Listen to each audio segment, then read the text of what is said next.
Good evening, friends. Boy, it's been one heck of a week. Let me tell you. I started a new job, full time, and I'm doing a night chorus. So I'm pretty exhausted, but sorry for lying, saying I'll do a podcast every day, but there hasn't really been such a demand. For some reason, I thought I'd get all this support and raving reviews and just a real network of people to associate with just after 7 uploads, because I've got this grandiose ideas, like to dream. But obviously it takes years. So I got to, be patient. And also just stop thinking about, obviously the main reason why I haven't done it is because of time. I mean, I'm doing full-time course and I'm working full-time, and I've got a stable relationship that I committed to with my partner, and I've got to take dog for runs, got to go to the gym, got to go shopping all the time, and a lot of the time I just go walking to go to the shops. So I just carry shopping home through the woods with my dog, and that takes a lot of time. And my girlfriend went to the gym today, and I went shopping, and in that time I came back. Well, we came back at the same time. So the whole time she was at the gym, that's how long it took me to go for a walk. And it sounds not too bad, but when you've got like full bags of shopping, and your dog's always pulling, it gets pretty hectic. And I sound like such a pussy, but one of those had to be there moments. I never see anyone doing that. I never see anyone carrying shopping with a dog. I've never seen anyone do that. I mean, you tell me another person done that. Show me a photo. So I've still got a couple ideas from last week. I haven't even had a shower. I just wet my hair to try and look semi-presentable. It's really pale. I can see my reflection on the back of my screen on the glass door. I look like a vampire. And then again, what's his name? Edward Scissorhands. He's very popular. Edward Snowden. No. Edward Furlong, the vampire guy.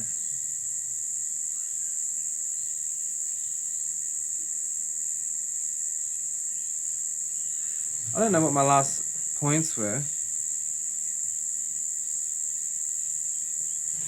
Well, I'll go back to this one. Way too hard on people, because then I feel double crossed by them, but then meet them again, it's no big deal. Oh, here's a good one. At this chorus, on the first day, there was this middle-aged guy, probably around like 45, and he introduced himself as a serial entrepreneur. Says he's working on lots of websites and stuff, but he also says he has 2 casual jobs, F&B, and just saying that, you can just tell he's a full hospo rat that's just just really talks himself up, but he hasn't really got anything going on. Just one of those guys who so used to meeting new people, he can just lie to them through the teeth, and people are like, oh yeah? And because he just use his power of being older and wiser to manipulate young naive people who haven't had worldly experience. But then again, I seen him on the next day, and he was much quieter. He wasn't, because I was annoyed by him, because he was just using the whole time. There's like 35 people there, we're here to learn, and he's just telling all these stories about the question was, what qualities do you find important in a leader? And he was like, oh, well, I had this good leader when he just, without even asking, he'll top up the 6 packs of beer and wine in the trolley without even asking. And I'm like, dude, we want real examples here. And just stop taking all the limelight. I was just sitting there I was just fuming. I was just in my head, I had this fantasy of just being just screaming out, being like, what are you doing? Why are you so selfish? Can't you notice what's going on here? We're all here to learn. You're just taking up all this space, and no one wants to hear your crappy stories. And you look like you've never done a hard day's work in your life, and you're not emitting any aura of success. So I don't really take anything you say seriously. And so the next time I seen him, he was much better. He wasn't as domineering, but he just came from work. So maybe he'd burnt some of his energy out. Because a lot of the reason why people are such assholes is because they never do any real work. I mean, a lot of people get into a position and their reputation precedes them. They've done all the work in the preparation, and so they don't really have to work that hard once they've gotten to that role. And maybe they have to work hard in the sense of dealing with people's emotions or just a full-time schedule, but it's only really hard because you're so unhealthy. A lot of people are so unhealthy. Everything seems hard to them. Getting out of bed is hard. And also, because we're born in a rich country, we just have so much expectations for our success. We think we're so gifted. Like we overestimate our own abilities and way too comfortable. We don't realize that most of us actually haven't reached our full potential at all. I mean, we've just been walking around and chugging out 3 cylinders out of 8. Yeah, I really think most of our issues in life is due to lack of companionship. I'm pretty sure I touched on these the other day, but I still like them, so please forgive me. Yeah, well, at this new job, there's lots of people there, and it's just really nice. I mean, even though most of the time I'm just busy working, and I haven't got time to talk, I can tell all these people, like, who's this guy? They're all trying to suss me out, because I look a bit different to everyone else. But, I say hello. I say a quick joke, but I haven't really got time to show my true self, because I'm trying to make an impression, and because I can't focus on 2 things at once. Like, I'm trying to do one thing. I can't just sit there and have a chat. And also, they're not my typical people. And I would not really relax. You know how it is. Talk to someone when they're at work. They're like 10 times different to what they are when they're finished work, because they've got their game face on at work, and they know they can't really be chatting that much. And there's cameras everywhere. And it's not that comfortable environment. You're in different kind of clothes. It's just the time of day, when if it's like 11 a.m. on a Tuesday, no one's feeling like they want to tell their life story to someone.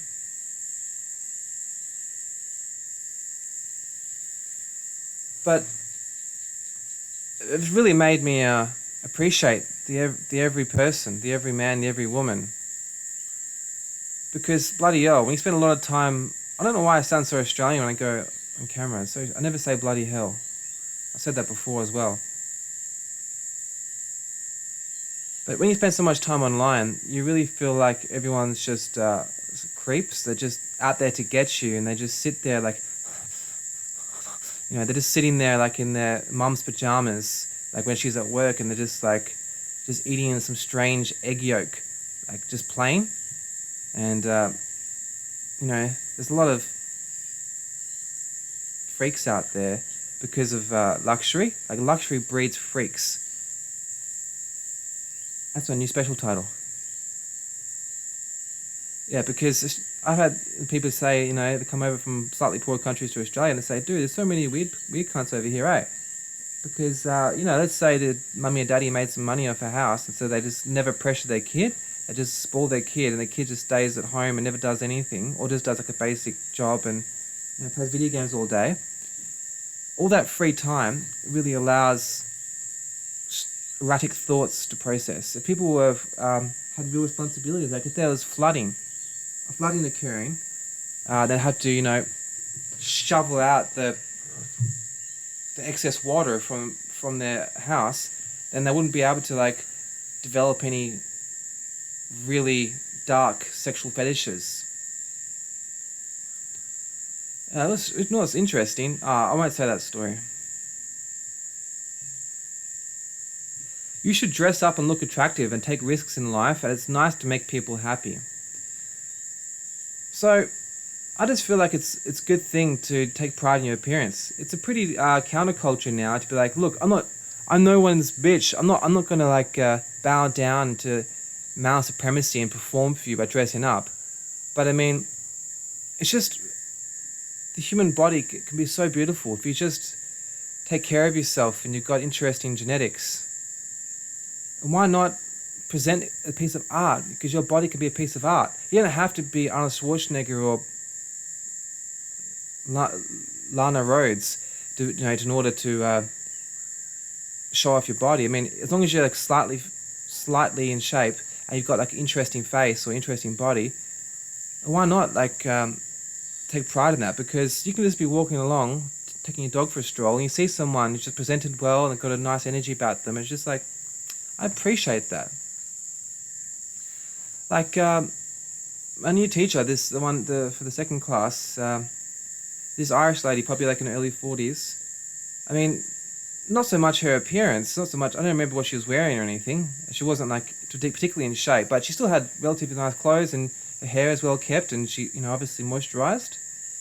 But I found her mesmerizing just because of the way she spoke. Like the intensity in her expressions, she cared about her job and I was just fascinated. Like I actually paid attention for half the time.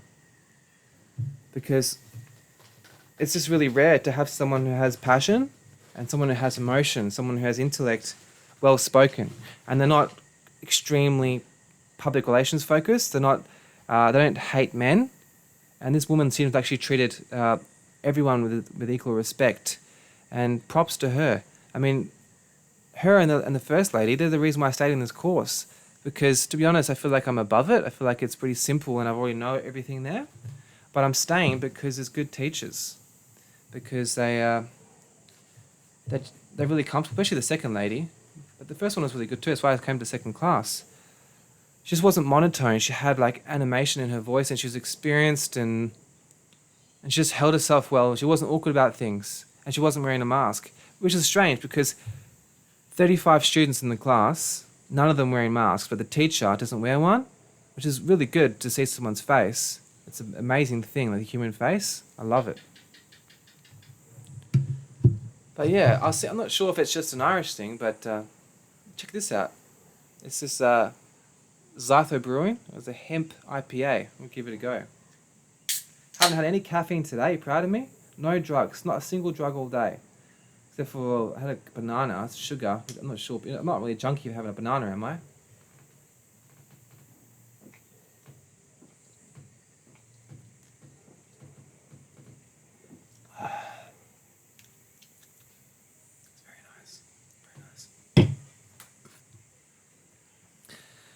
Yeah, I thought because my name's Chevy the Entertainer, I should be entertaining. I shouldn't just whinge all the time. I don't know why I wrote this. It's important to go to the city because it makes you feel self-confident. Like, I went to the dinner last week. I had to go to the Indian restaurant and just walked around. Even though I had a bit of a bread coma, I felt really good just to go to the city. I feel like it sucks to be stuck in suburbia all the time because you're around all these people who have made money from real estate, and so they stop taking care of themselves. They're just really frumpy, and they never do squats. They never eat kale, They never look up Sam Harris podcasts or anything. They don't know who Russell Brand is. Definitely don't know who Joe Rogan is. I couldn't tell you anything about Tibet, China situation. Oh, obviously the suburbs are great. I mean, people in the city can be just total tools. Like I was living in the city before in Melbourne, and all my neighbours were just super arrogant and extremely mean and major pissheads. And one of them, this obese guy next door, he got Uber Eats like twice a day, maybe 3 times a day, and he always looked awkward about it. Every time I took out the rubbish or something, he'd be out there getting it, and he'd give like dirty looks, like, "Why are you looking at me?" It's like, "Well, because you're always getting Uber Eats."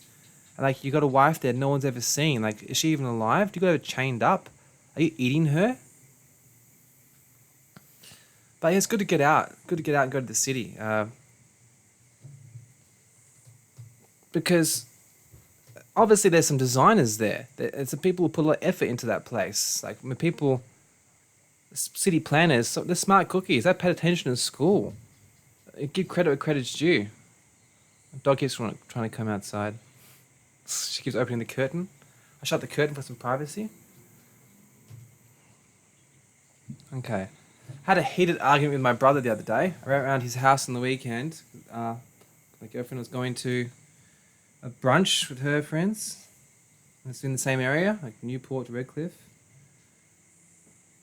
And we got in a heated argument because I was cooking them lunch, like vegetarian vegetables and pasta, using like a rice cooker to cook the pasta because the gas range doesn't work in their place because he's renovating. It's the Airbnb investment of my sister's. She's only 22. I'm renting. And they were talking in philosophical ideas, and I was cooking away. I'm like, cooking away, stirring, like, how come I'm not a part of this discussion? This is my bread and butter. I was like, what am I in the kitchen for, like Cinderella, scrubbing away in the floors, while my goddamn kid brother, kid sister out there having all the fun with the existential philosophical yarns? So I started to get involved, you know, rightly so. And um, they were talking about religion and science. And as you know, I have, the past few months, for the first time in my life, been researching religion. And Connor, he's a very, very confident young man. He's got too much conviction. He acts like a 35-year-old lawyer with a Maserati and, like, you know, Leonardo DiCaprio style lovers. By the way, I hate that guy Leonardo DiCaprio. Fucking hate him. He acts like God's gift to earth. I mean, trying to make all the public feel guilty about just having a disposable spoon or something. It's like, dude, you got a goddamn $500 million yacht. You got a new girl every night. You're going to billionaire coal investors, like with, you know, with Mariah Carey as their girlfriend, just on like every medication there is, forced to shake her ass and open shopping malls, even though she's a millionaire, just because she's bought and sold part of the system. And it's just such a goddamn hypocrite. I can't stand it. And he acts like, you know, he comes from a good family. He had like Russian genetics. He was a good boy, but he's bought and sold. He's been, you know, he loves the booze and the women and the yacht and the coke. But yeah, okay. So, listen to this. He's a good actor, but guess what? There's a million good actors out there, but not all of them are bought and sold by the establishment. Okay, they haven't sold their soul and stated they'll never get political about real issues. They've written a contract saying they're never going to talk smack about Pfizer, never going to talk smack about Bill Gates. They're submissive. They're not being true to their heart to continue their paycheck and their status. And we have no role models in this world. And so you, as a man,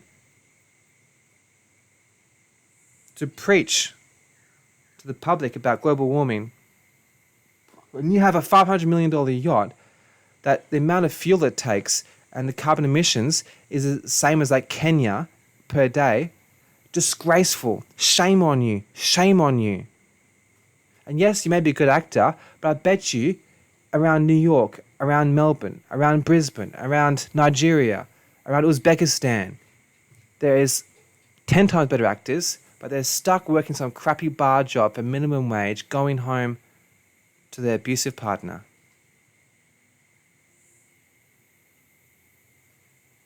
And so you have to think, when someone's successful, it's not just because they're the best, it's because they have sold their soul to the political establishment. They know the rules. They know what to say. They know what not to say. Like his latest movie is all about being loyal to fear of disasters. And the timing is impeccable. It's a very good brand, by the way. Zytho, official sponsor. Nah, as if. But yeah, really good brand. If you ever want to have a refreshing, hoppy beverage, try one of these. I've got one of these anti-mosquito repellent things smoking. It's not very effective though. I'm still a 3-course dinner for the local mozzies. But literally, it was so close to violence between me and my brother. I mean, we never would, but it was pretty close. We're mucking around, but he's just, we're both a bit stressed, but he's even more stressed because he's living in a place he's renovating. He hasn't had a girlfriend in a few years. He never eats well, never drinks water. He's never meditated before. He's never had a clean system. He's a workaholic. Like, for many years, he's just doing his building and carpentry, and he hasn't really had many hobbies. And also, he's younger. Like me, I was more depressed and stressed when I was younger? Because you haven't got wisdom yet. You haven't got wisdom to deal with all these things. And obviously, I've got a very supportive partner. So, that really helps out.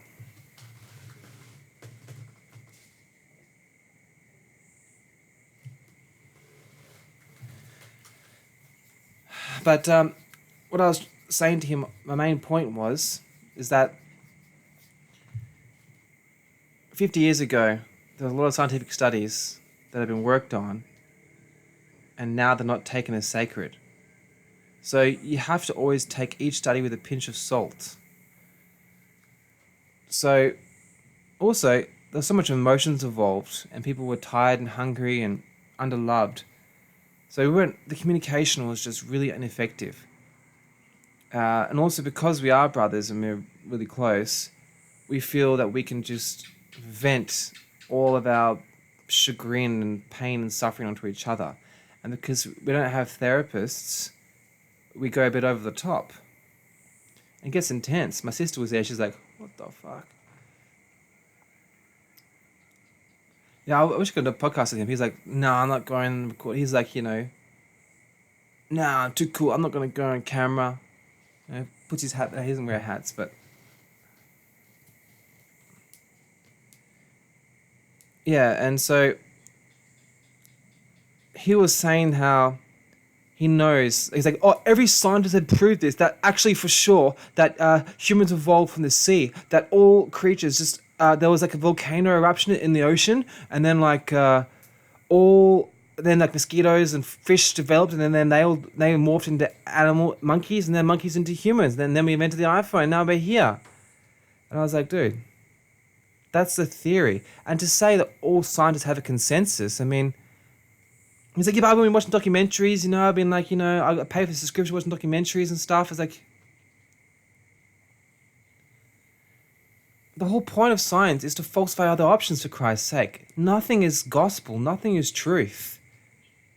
And you have to think about all these alternative effects. Like, let's say, for example, that you watch all documentaries that are they got a similar pattern. So you're going to get confirmation bias and assume that you've got a varied perspective, but you've just got so many of the same sources. So you come across thinking that you've got like an educated perspective on this, but you basically just only heard one opinion. I kept saying to him, how can you be so... I've had this point with so many people. Like, I don't know why I'm the only one defending it. I'm not even a goddamn Christian. Like, I'm not even religious, Look at me. I'm a swearing trooper. I'm a basic bitch. So, but I feel like no one else is. I mean, like, no one else is having these discussions. That, how can you be so definitive with your antagonism and hatred for any of the beliefs in the Bible without even reading it? It's like, actually, I went to Christian school for like 1 year, and it's not the same. Like, actually sitting down on a calm day, sitting there on a clean desk with a comfortable chair, some classical music on in the background. You've got a nice peppermint green tea. You've got some unsalted cashews there. And you sit down for half an hour and you actually read it, and maybe you even look up a word or two. And that's a big difference. And you look up a certain section. You're not just winging it, opening one page. We have to also consider the fact that there's so much political agenda against the Bible. They want us to hate it because Satan is out there. He's trying to kill our soul.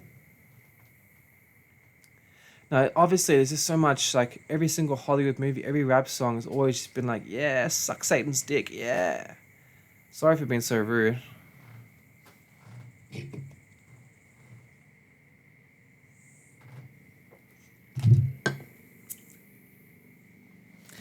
But then, at the end of the day, I didn't apologize after I left. I mean, we sorted it out. So, we're arguing for about, academic argument for about 20 minutes, half an hour, 40 minutes.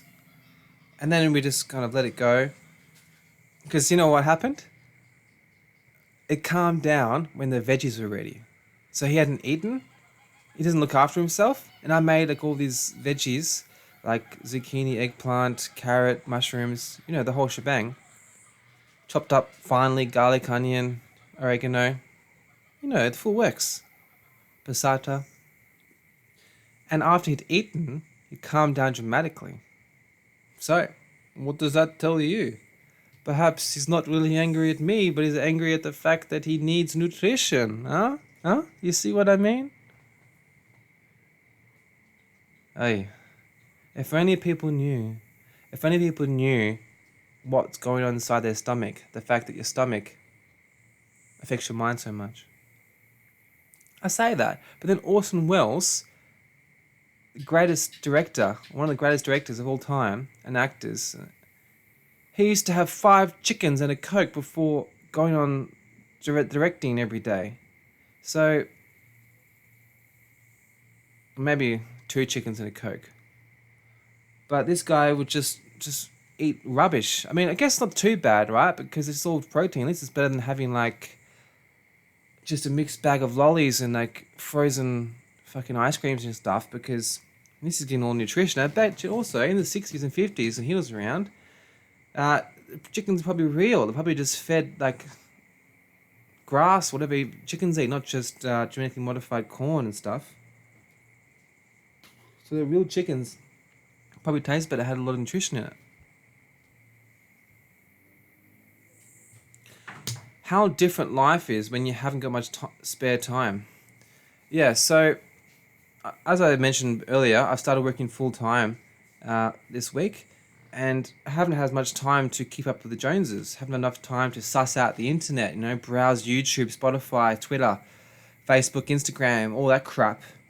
And because I've actually been busy being a man, I haven't been upset, negative little Nancy, just getting all hullabaloo, getting my pigeon feathers in a like, all over all the news stories. Like, oh my God, have you seen Canberra? Have you seen the protest? Oh, have you seen Chuck Pucker's protest? The revolution is happening. The revolution is happening. No, I wasn't doing that because I haven't been able to look at it. I've just been like, make some money. Get an education, lift some weights, take the dog for a walk, cook some dinner. Yeah. I've just been living that, basic bitch life. And it's kind of nice. It's kind of nice. Because, I have a lot of attention to give. I have a lot of love to give. And if I've got spare time, I can let the algorithms of these social media networks control me to be hyper stressed about things because they know what makes me tick. They know what fires my synapses, and so I'm their submission. I'm their cuck. I'm being controlled by them, and it's addictive because stress is very addictive. The more you get hyped up, the more you're like, I love it. Like, oh, it hurts, but do it again. That's what it's like when you go on YouTube and Facebook, Instagram, Twitter, and all that crap. But also, it's really nice to appreciate life. Like when you're working hard, I think it's normal. I think you're supposed to have challenges. You're supposed to be busy during the day, at least for half the day. You're not supposed to have too much spare time. When you have things you have to do, you have to go to get that water from the well from hours away. You have to defend yourself from that neighboring tribe. You have to pick the carrots. You have to. If you don't pick the carrots, your kid's going to be like, goo goo gaga, I'm hungry, Daddy. Feed me the carrots. Goo goo gaga, I want some carrots. I'm hungry. If you don't pick the carrots, the kids starve. So you got to go out there, rain or shine. You got to go, get the horse out and make some wheat. And once you've done that, you're like, you appreciate your time more. Like I was just going, on my way to the shops before, I was like, oh, isn't this a beautiful life? On the way back, I was in a bad mood because it was heavy shopping and the dog kept pulling and it's a long distance and I was thirsty and tired, but...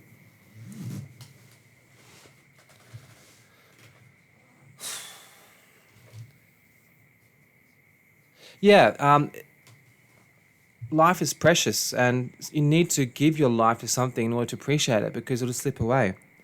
What the fuck is that bug? Get off me, you little fucking... Get out of here, you flying little shit cunt. Get out of here. Get out of here. Fucking flying cockroaches. Shit. Sorry about that. It's the flying cockroach just trying to have sex in my leg. Yeah, so it sounds pretty ironic, right?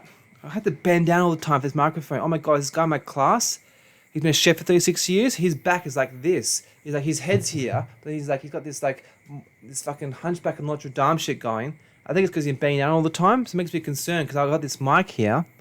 Like I'm gonna give myself bad posture. Because what if I just lift it up a bit higher? I just lift it up because I want it to work. I want to be professional. I want to be a professional person. I don't want to waste your time. Time is precious commodity. You don't want to throw it out the window. But yeah, you gotta give your time to a bigger cause, and then then you can really appreciate your time, because 24 hours a day is a lot. People say life is short. Life is long.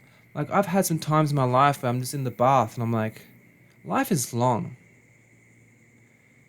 I mean, life is short because so many people, they're stuck in one little conscious way of being. They're stuck in some system, and they don't even call anyone. They don't even take a look at themselves in the mirror. They're just basically like on a wheel. They're just rats on a wheel. They don't even notice. They're like, where's that cheese? Where's that cheese? They're just chasing the cheese. They never even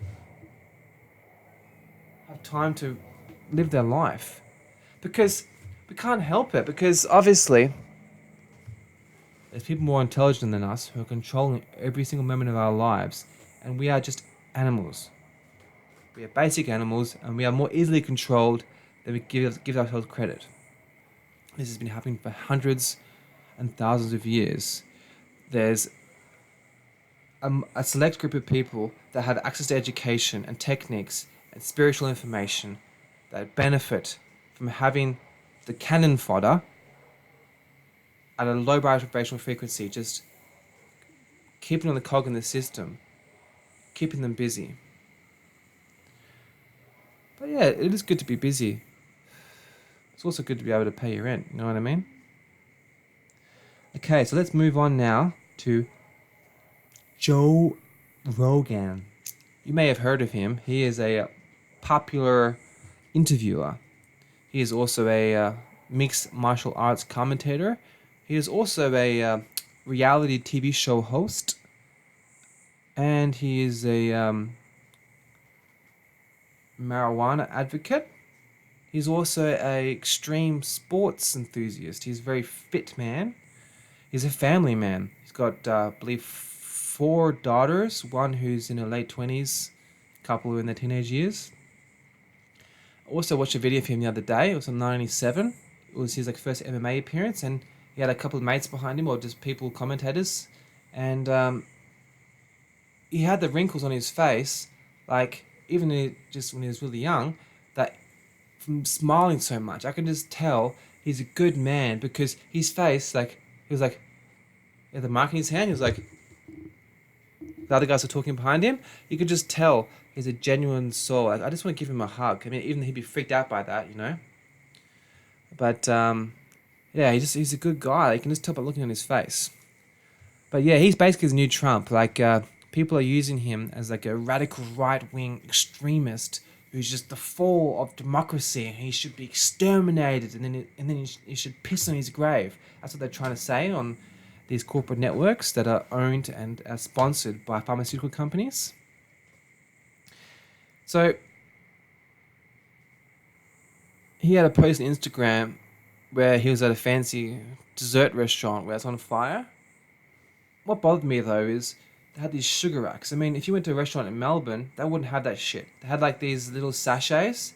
I mean, come on, this is a fancy place. What do you have these little sachets of sugar for? It should be like a nice little bowl with some cubes or something. Have some taste. Where's your respect? You got millions of dollars.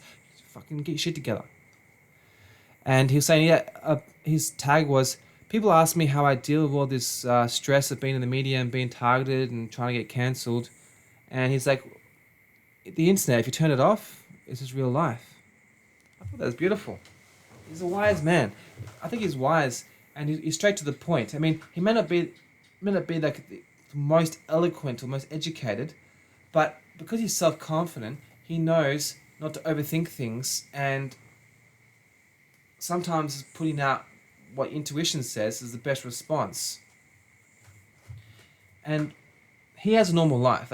he has a lot of hobbies. There's an archery, and he's into kettlebells and hunting, and obviously he's got all these daughters and a wife. I mean, just having a wife is a high responsibility. Also, he has jobs. He's a stand-up comedian. Stand-up comedian. He's been an actor. He's been in a Mall Cop. No, what's that movie? Mall Cop? Who's in that guy in the movie?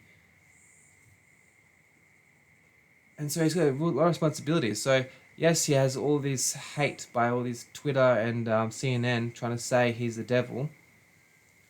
But like he says, the internet is not real life. It is a creation. It is a technology. It is a vice. It is optional. You don't have to go on the internet. The internet is like a tool. I mean, it's like saying, like a spanner. This spanner is not you. I mean, put the spanner down. There's mountains out there, Frodo. There's bowls of beautiful soup. There's cute little fluffy dogs. There's wonderful experiences to be had.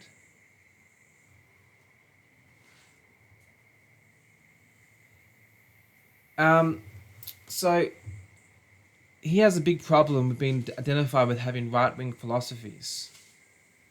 And I see where he's coming from, because he may have rationalized in one of his philosophical thoughts that he can spread good influence to the world more if he doesn't get tied down and typecast with getting into a political group. It's very, very dangerous in America, which is the grandstand for the world. If you identify as someone with more conservative ideologies, you're basically targeted as villainous, because big tech, people who control information, are all left wing. So if you say you're right wing, they will hate you, they will bury you, and there's people will be afraid to come on your show. I mean, on You Are Here, they were saying, Elijah and whatever was saying, they're afraid of having any left wing guests are cancelling coming on their show because the Joe Rogan Spotify fiasco. They're so scared to be identified with anyone who is openly conservative, because it's basically like dancing with Hitler, which is so extreme, because the values of these people, I mean, most people who are conservative, they just love families and love hard work, and they just want life not to change too much. I think that the government should have a less role in things. I think that people should be left on their own accord. That, you know, the People's Republic. I think that some things were pretty good, like the right to free speech, the right to your religion. Those values are kind of pretty good, and so we shouldn't radically change it too much, because society changes so quick.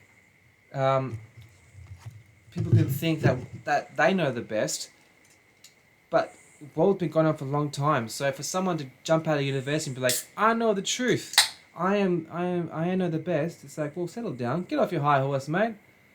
Come around here, come around the ears. You know, who do you think you are, some kind of superstar?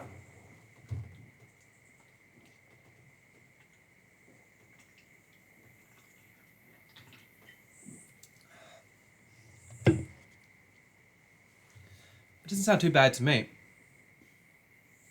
because Google and Facebook, they want to radically transform the world into their value system. They think they know what's best. They think they know what your kids should be taught in school. They think they know what you should wear. They think they should know who you should have sex with. They think they should know.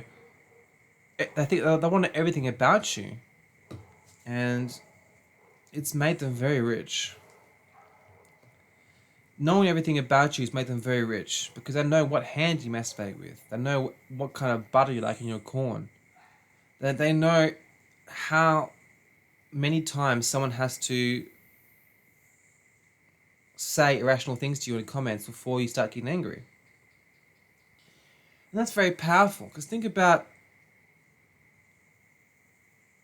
let's say if you're getting involved in a position of high power somehow, they can tailor make your day. They can make these accounts say the right things to really irritate you so you don't function.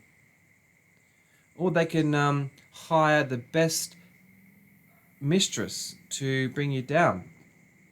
Like I heard about this like 20 years ago where my mum, she's a pretty wise woman, she was saying that she's heard about a lot of women who are paid to go to rich businessmen on their trips abroad and at a bar, a hotel bar, and talk to them for half an hour and say, hey, can you want to come back to my hotel room? And as they get into the hotel room, she takes a photo and says, you've been busted. Your wife's going to take all your money and your wife and your kids and stuff. So it's entrapment, right? I mean, that wouldn't happen to me because I hate sluts. I hate like one night stands and shit. I can't stand the idea of loose women. It's what made society fall. All these young men just chasing loose skirt. It's fucked up, man, because there's a lot of big things out there. If you focus on sex all the time, it's gross because, dude, you focus your mind on anything, it just starts to flourish.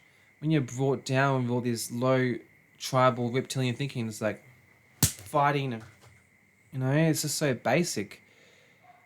And I wouldn't want to give them the pleasure. I wouldn't want to give a girl the pleasure of thinking she's so special just because she can try and seduce me. I wouldn't do that. Even if she made me like on fire with hormones because she's just like so drop dead amazing and just really charming, intelligent, and smells really pretty. I wouldn't ever let her take control of me. Because I know I can just leave, go back to my hotel room, put on Joe Rogan podcast, have a peppermint tea, call my little brother my girlfriend, and life's dandy. I don't need to have those 15 minutes of extreme pleasure with the 15 years of corruption and sadness after. It's not worth it. But my point is, let's say there's like 2,000 terabytes of information about who you are, what kind of carrots you like, what makes you laugh. If they had the information, they'd be able to train the best man or woman to seduce you. Break up your marriage. So you're so worried about your broken marriage, you no longer focus on what your life calling is. So yeah, it's a hell of a lot of power they've got at those big tech companies. I heard that someone in the States, was it Alexa? Yeah, one of these Google Box things, like these little robots that talk to you. They called the cops on someone because they thought they heard domestic violence. And so the cops came around because Alexa reported them. And my colleague today, she took the day off work yesterday. She's one who's teaching me. And we were joked about how, there's these mandatory smoke alarms now in Australia. Well, they have been for a while, but there's these new kinds, and they're sealed system. You can't see what's inside them. And we're saying, wouldn't it be funny if there's microphones in there and it's sending all that information to China so they can, learn how to take over the West and make us all, fall to communism and go in concentration camps and, get out of the way so they can come in and take over and turn us all into giant apartments and start worshipping one person and no access to information, no freedom. Just obey, obey, obey, obey, obey, obey. That's what they want. Obviously, it's funny, but it could be happening. But they wouldn't need to anyway. Why? They need to have microphones inside smoke alarms, and they've got 5,000 machines to listen through. I mean, they've got this laptop, my phone, microphone, camera. I mean, even the 5G towers. I mean, all the satellites in the air. Like, I had someone tell me once that they got pulled over by the cops, and the cops told them that they knew what they were talking about because they got these special microphones that like go long distance, and they can suss out what you're saying in the car because obviously police, they have a lot of power, especially in Victoria, and they may have this technology, this surveillance technology, to hear what people are saying in each car. And they can use that in the sake of safety. Yeah, so, you know how Joe Rogan apologized? Joe Rogan apologized for his, the compilation of his swearing. The video has been around for years, but It's just been re-released, and actually, I heard about this on the latest Dave Smith podcast, whereby uh, the Democratic Party in the United States of America are the sponsors of this company that are designed to spread awareness to right-wing extremism, which is very coincidental considering that all the big tech is barracking for left-wing politics because it gives them more power, and power is the most addictive drug, as we know. And Joe Rogan's not right-wing extremist. I mean, he's extremely pro-gay marriage. He's pro, like he drives a Tesla. You know, he's a regular left-wing guy. Like he's had Kyle Kalinske on. He's very open-minded. He's a classic liberal, as you might say. So it's not really fair to call him a right-wing extremist at all. But the point is, there's so much money involved in these things. And so I think that there may be an agenda to get Joe Rogan to apologize just to piss off the diehard fans. Because think about this. A lot of people are not working since COVID, right? And the extreme government restrictions. So they're spending all their time online and they're not talking to their friends and family. And so their ideas are festering. And so they're fully obsessed with the Great Reset and the Illuminati and all that jazz. Joe Rogan is so big, they would think, okay, if he's apologizing, the deep state got to him too. Because I remember a couple of years ago, Alex Jones had a go at Joe Rogan thinking he'd been sold out, which he apologized for. He made a mistake. But Joe Rogan isn't the brightest button in the drawer. He acts on impulses. He has kids. He has hobbies, right? He doesn't think things like... He doesn't spend 10 hours thinking about each decision. He's got where he has in life from being impulsive and being true to his heart. And so, if he just thought it was a good idea to apologize, then he'll just do it without thinking about the consequences, you know, because he's a busy man. He's got podcasts to do. He's a comedian. He's a family man. He's a gym junkie. For Christ's sake, he's the busiest guy ever. What do? We go to our crappy jobs, come home and eat a sandwich and then have a shower and go to bed? I mean, come on. Our lives are so basic. And if you watch CNN and stuff, or the red-haired lady who's like the White House spokesman for Joe Biden, she is like, yeah, he's apologized, but it's not enough. Or Spotify has apologized by saying they're going to censorship things.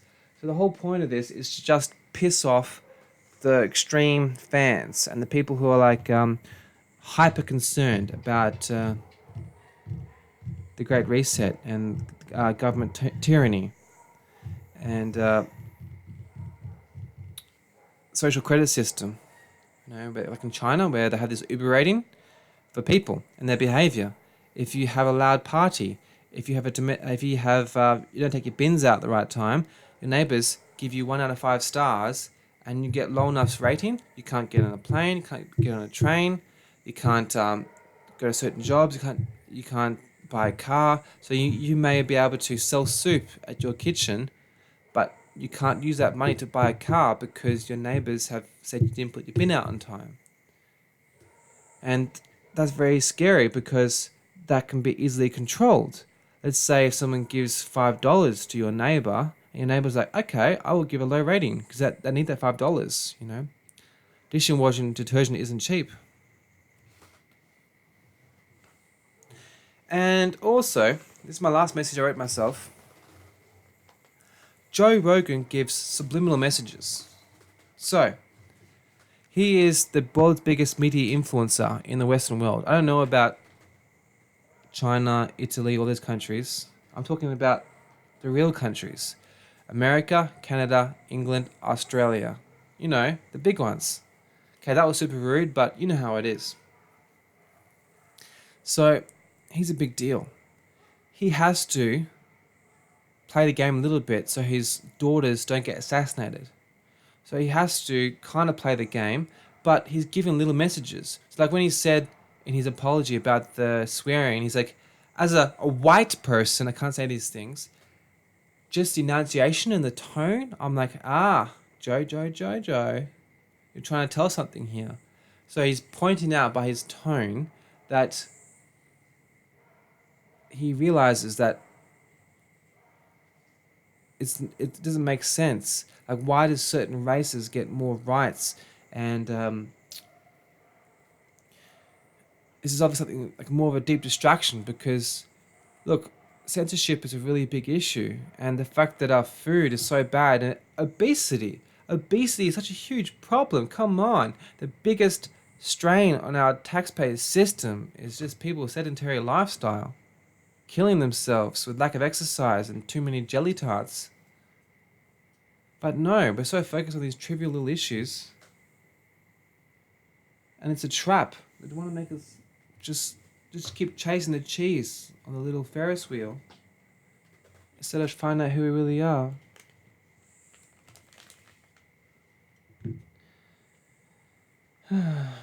Okay, so I think I might finish it there because I haven't got any more text to go through. I haven't felt that organized.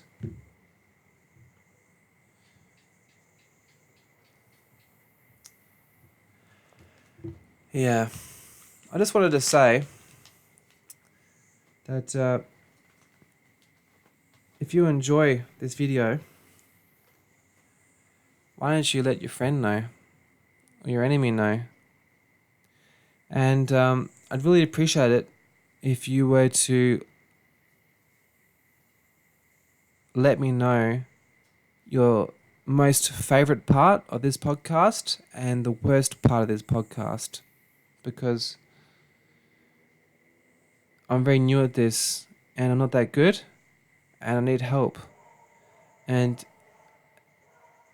you can help me and it won't cost you much. So I'd really appreciate it. Alright. I love you. Have a good night.